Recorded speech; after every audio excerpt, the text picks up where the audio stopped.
let's make a DIY cat toy. So one of my cat's favorite toys is this little kicker fish. She's already coming in trying to figure out why I have her toy as she wants it, but instead I'll just give her some love. What we're going to be doing today though is making our own kicker toy for your cat. So this is a very simple DIY. You can use any scrap fabric you have. I'm going to be using this flannel dachshund print, as I feel like flannel holds up really nicely for these type of things, as it's soft but it's also pretty durable. You could definitely use a cotton.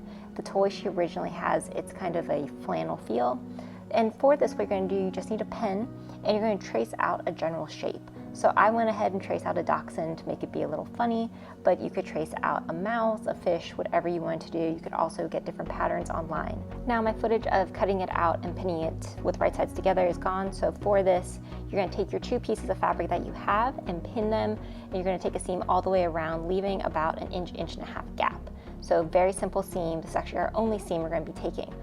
Now you're going to go through and try to clip some of those edges so that'll be easier to turn. Be sure you're saving any of those fabric that's coming off as well as any of the fabric from earlier. Now we're going to turn this, but before we do that, I'm going to take a quick moment as we have a fun review today to go through. So I recently got the Cat Lady box, which was so cute, and they asked me to review it.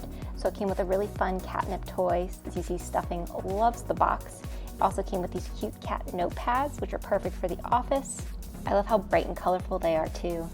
Then it also came with a little sticker, which I'm gonna have so much fun putting someplace on my sewing station. And the next came with this wand toy, which if you've looked at my Instagram, you have seen that Stuffing absolutely loves that. We also got this really fun tumbler that is a color changing tumbler. I totally agree with it, as I love all cats. Stuffing also loves it too. Then we got this really fun hat. I've worn it many times. It's great quality. And then it came with this amazing t-shirt that is so soft. It I think is really cute with the little artistic cat, the good vibes. It's just a really great box all the way around. And then finally it had this little postcard with all the information, and it was also kind of decorative, and I actually did hang this up where I sew. So I love this box, and I highly recommend anyone who's interested in getting the Cat Lady box to consider it. So with that said, we're going to move back to our cat toy. So I have my toy all turned right side out now, and what it's time to do is stuff it. So those scraps that you had earlier, we're going to be using those to stuff it. So what you're going to be doing is cutting these into small little strips or little pieces, and you're just going to be stuffing them into your cat toy so that this is a zero waste project, which is really fun and really great. You could definitely use regular stuffing, but again, I use these scraps. It made it nice and floppy, which my cat will be able to play with it more easily, and I think she's really going to like it.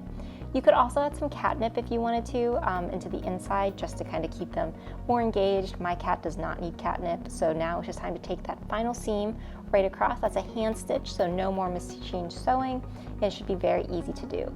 Once you have that done, your toy is complete. Stuffing's currently asleep, so we'll get her to play with it later.